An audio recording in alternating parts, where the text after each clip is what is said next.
사회복지 전담 공무원의 자살 소식이 줄을 이은 2013년 상반기, 사회복지사 단체가 모여 촛불 집회를 가졌습니다. 이들은 사회복지사의 죽음은 정부의 책임이라며 해당 부처 장관의 사과와 재발 방지 대책 수립을 촉구했습니다. 장애인의 해외 취업을 위해 한국장애인 고용공단과 한국산업인력공단이 해외의 IT 우수기업들과 협약을 맺었습니다. 이들 기관은 이번 협약을 통해 지속가능한 장애인 해외 취업 시스템이 구축될 것이라고 말했습니다. 우리 주변의 불공정한 사례부터 억울한 사연까지 직접 찾아가 목소리를 들어보는 복지 신문고. 이번 시간에는 휠체어 장애인을 위한 엘리베이터가 없어 장애인이 역사를 이동하는 데 어려움을 가중시키고 있는 지하철 4호선 명동역의 실태를 짚어봤습니다.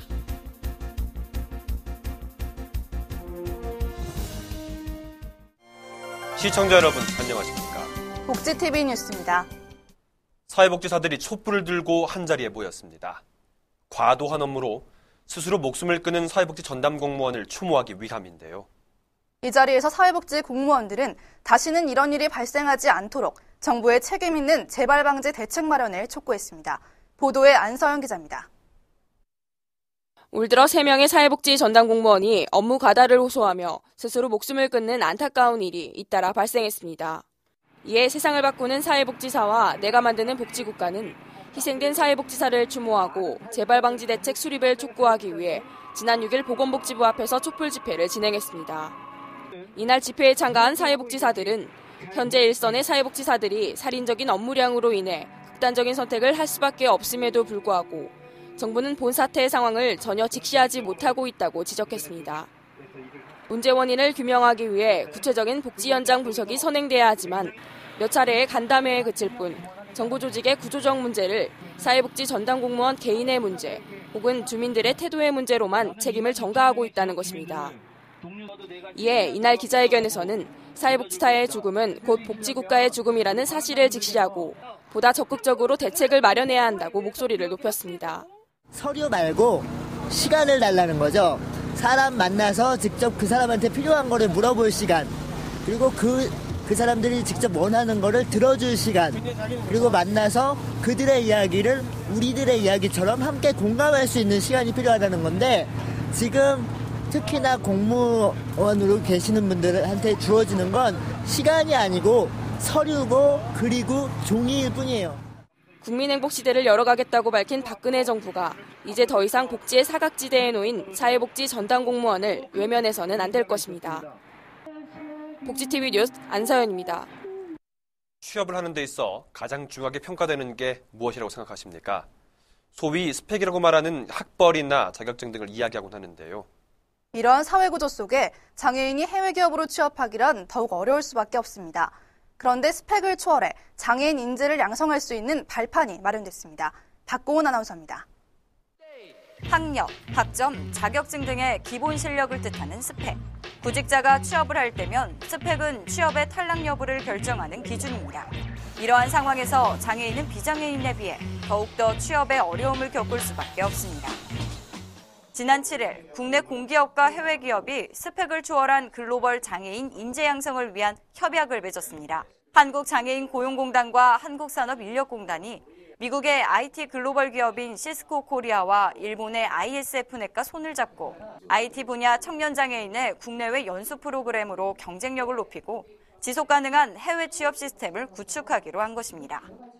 사실 우리 인재들이 국제적인 경쟁력이 있습니다. 사실 교육 수준도 높고 이제는 언어 수준도 상당히 높고 조금만 손 보면 많은 분들이 이제 해외에 나가실 수 있을 텐데 그런 이제 문이 오늘 열렸기 때문에 이날 송영중 한국산업인력공단 이사장은 장애인 취업 희망자가 시스코를 통한 국제적 교육 과정을 거치게 되면 어느 나라에서도 취업할 수 있는 자격이 주어지는 것과 같다고 말했습니다.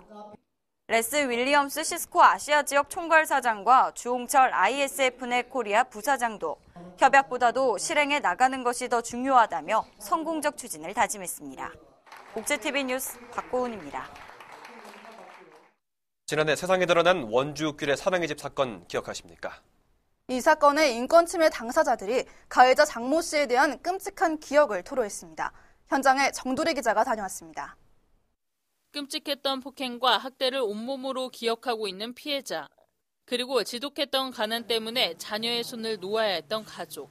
1960년대 후반부터 장애인 21명을 입양해 천사 아버지라는 가면을 만들고 그 안에서 폭력과 학대는 물론 수급비까지 횡령했던 원주 귀래 사랑의 집 장모 씨 사건의 인권 침해 당사자들이 지난 7일 증언대회를 열었습니다.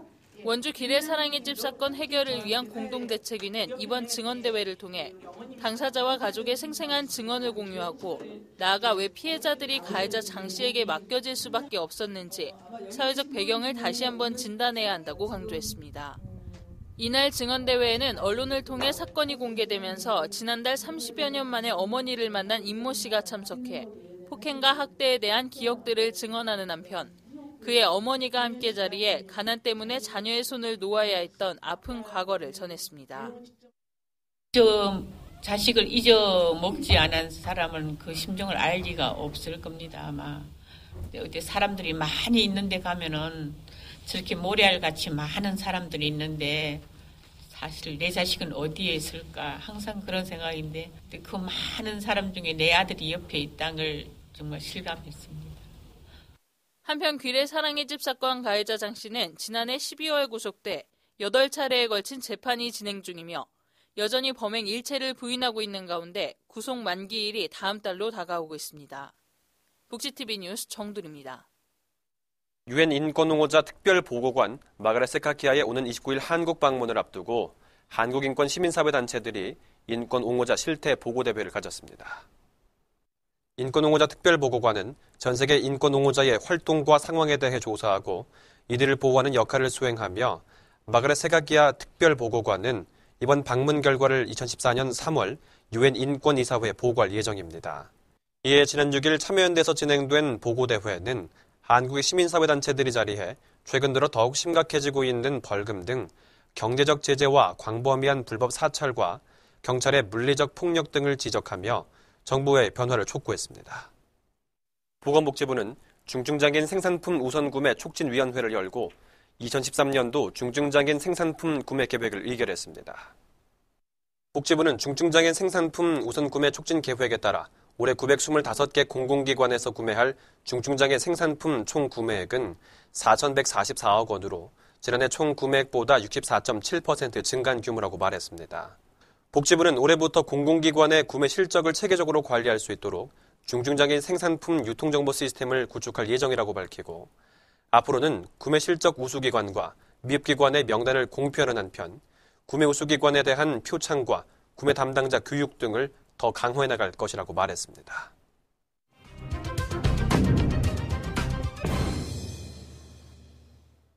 한국의 대표적인 명소 중 한 곳인 서울 명동. 그러나 서울 지하철 4호선 명동역은 아직도 그 명성을 따라가지 못하는 게 현실입니다. 명동역에는 지하철 휠체어 리프트만 있고 엘리베이터가 없어서 장애인들이 역사를 이용하는 데 큰 불편함을 겪고 있습니다. 국가인권위원회에서는 휠체어 리프트가 더 이상 장애인을 위한 편의시설이 아니라고 했지만 여전히 장애인들은 휠체어 리프트만 의지할 수밖에 없는데요. 그 현장에 다녀왔습니다. 지난 4월 20일 장애인의 날이었던 이날 기본적인 이동권에서도 불편과 위험을 감수하며 살아야 하는 장애인의 삶을 여실히 보여주는 사건이 하나 발생했습니다. 중간에 대동대동 매달린 상황이니까 참 불안하더라고. 갑자기 리프트가 기울어진다 이러면 저는 그냥 꼼짝없이 거기서 떨어지는 거거든요. 주변에서 일하는 시민들뿐만 아니라 수많은 관광객들이 꼭 거치는 대표적 관광 명소에 위치한 명동역. 언제든지 서울 곳곳으로 연결되는 지하철을 이용할 수 있기 때문에 이곳은 항상 사람들로 북적댑니다. 전동 휠체어를 탄 제보자가 종합 안내도 앞에서 한참을 머뭇거리고 있습니다. 엘리베이터를 찾을 수 없기 때문인데 휠체어 리프트를 이용할 경우 비장애인에 비해서 매우 많은 시간이 소요되기 때문입니다. 리프트밖에 없고요. 이건 도중에 사람이 들릴 수는 없고 리프트밖에는 없습니다. 그리고 또 소요시간도 또 되게 오래 걸리고요. 인터폰을 통해 영먼을 부른 제보자는 자신에게 쏟아지는 시선을 온몸에 받으며 영먼이 도착할 때까지 기다릴 수밖에 없습니다. 기다리는 동안 무슨 생각을 하는지 물어봤는데요. 내 떨어지고 봐. 이거 타다가 죽는다면서요. 죽을 각오하고 타는 거죠. 죽을 각오를 하고 탄다는 휠체어 리프트. 역 바깥으로 나가는 데는 시간이 얼마나 걸릴까요? 전동 휠체어를 이용하는 장애인이 휠체어 리프트를 이용해서 역 바깥으로 나가는 데 소요되는 시간과 비장애인이 역 바깥으로 나가는 데 소요되는 시간을 비교해봤습니다. 비장애인은 에스컬레이터를 이용해 금방 승강장을 벗어나 대합실로 진입했지만 제보자가 탄 휠체어 리프트는 느린 속도로 첫 번째 경사로를 오르고 있습니다. 비장애인이 역 바깥으로 나가는 데 걸린 시간은 2분 20여 초. 이 시간에 제보자는 첫 번째 휠체어 리프트에서 내려 두 번째 계단의 휠체어 리프트를 기다리고 있습니다. 멍하니 그냥 아무 생각 없지. 그냥 올라온 사람들 좀 보고 그냥 눈 감고 있는 게 제일 편해요. 그러니까 사람들 좀 시선도 있고 그 때문에 눈 감고 있는 게 더 편하더라고요. 명동역 승강장에서 역 바깥으로 나오려면 총 3개의 휠체어 리프트를 갈아타며 올라와야 합니다. 드디어 행인들의 부담스러운 시선과 혹시나 하는 불안감에서 벗어났습니다. 총 소요 시간은 약 12분 55초. 국가인권위원회에서 휠체어 리프트가 정당한 편의로 볼 수 없고 차별이다 판결을 내렸던 이유가 뭐냐면 휠체어 리프트는 자유롭지 못하고 안전하지 못하다. 그다음에 두 번째로 수치심과 불쾌감을 유발한다라고 얘기를 하고 있습니다. 명동역과 같이 지금 휠체어 리프트만 설치되어 있는 역사들 같은 경우에는요. 일단 장애인이 이용할 수가 없다라고 거의 보시면 될 것 같습니다. 명동역 안내도 어느 곳을 살펴봐도 엘리베이터는 설치되어 있지 않은 상황. 명동역을 관리하고 있는 서울 메트로 측의 입장을 알아봤습니다. 여러 차례 설계 변경을 검토를 했고 이것을 통해서 엘리베이터를 설치할 수 있는 방안을 찾았습니다. 승강장에서 대합실까지는 경사형 엘리베이터를 설치할 수 있다는 결론을 얻었고 대합실에서 지상부까지도 일본 출구 쪽에 한 기의 엘리베이터 설치에 대한 공사 발주가 나간 상태이고요. 내년 말이면 엘리베이터 공사가 완공될 걸로 예정이 되어 있고 장애인 차별금지법이 시행된 지도 벌써 5년이 지났지만 여전히 장애인들은 집 밖을 나서는데 큰 용기가 필요합니다. 스스로 불편해보지 않고서는 문제를 고치려 하지 않는 의식이 빚어낸 결과 역지사지로 생각해본다면 그들의 이동권 보장은 결코 어렵지 않습니다. 복지신문고에서는 시청자 여러분의 제보를 기다리고 있습니다. 복지TV나 웰페어뉴스 홈페이지 또는 이메일로 많은 제보 바랍니다.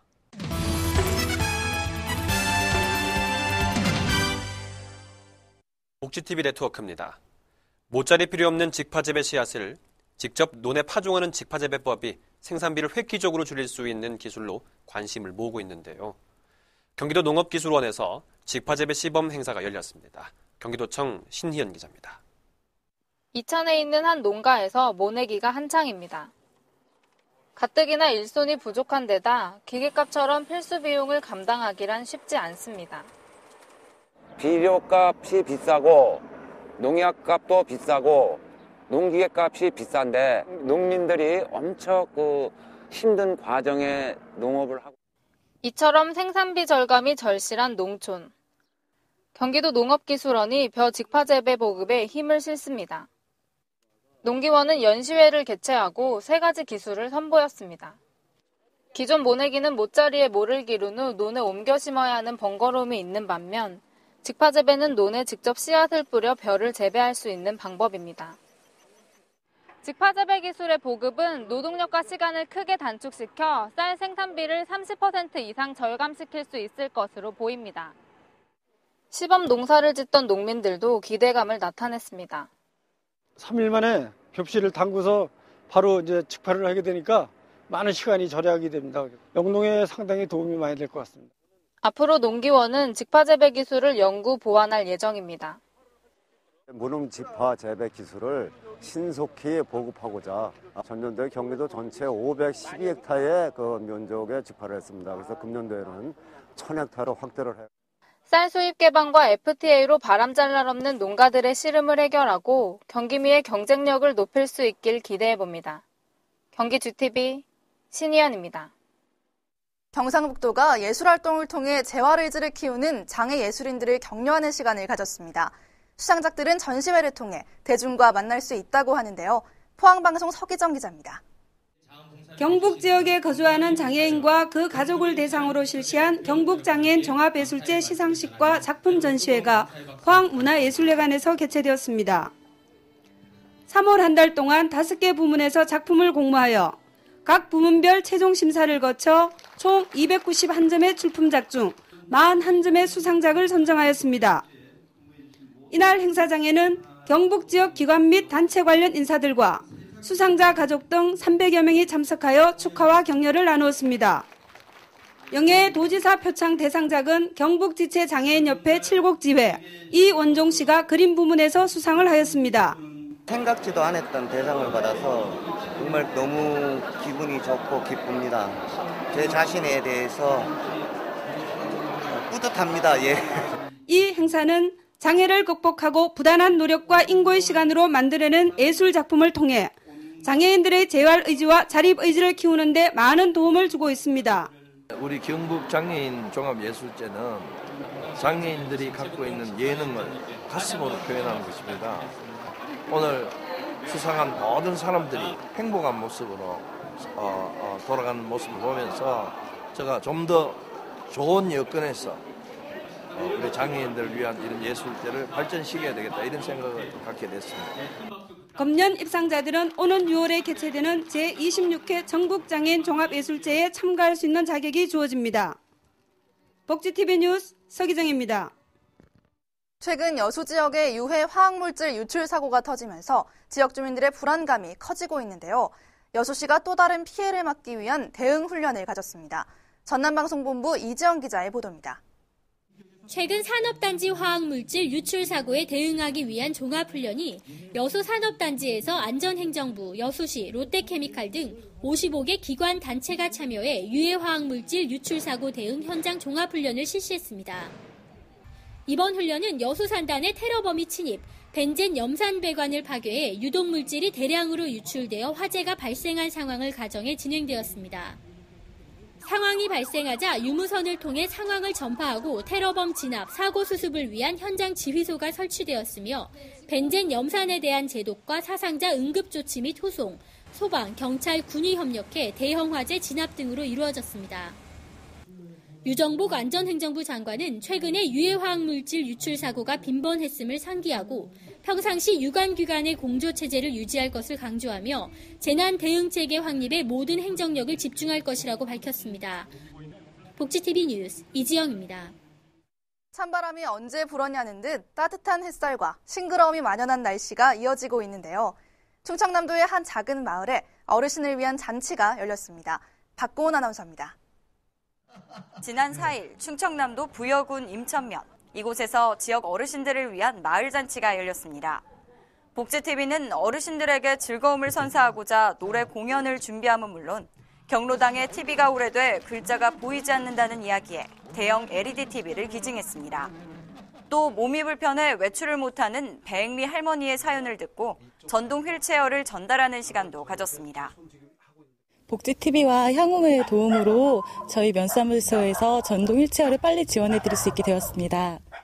나눔과 배려가 있는 사회를 만들기 위해 복지TV는 앞으로도 지역 곳곳을 찾아 어르신들의 따뜻한 노후 만들기에 동참한다는 계획입니다. 복지TV 뉴스 박고은입니다. 복지TV 뉴스를 통해서 시청자 여러분 앞에 서게 돼 무척 감회가 새롭습니다. 국내 유일의 사회복지 전문 채널에 걸맞게 앞으로 보다 깊이 있고 알찬 소식들로 시청자 여러분에게 다가가겠습니다. 이상으로 복지TV 뉴스를 마칩니다. 시청해주셔서 고맙습니다.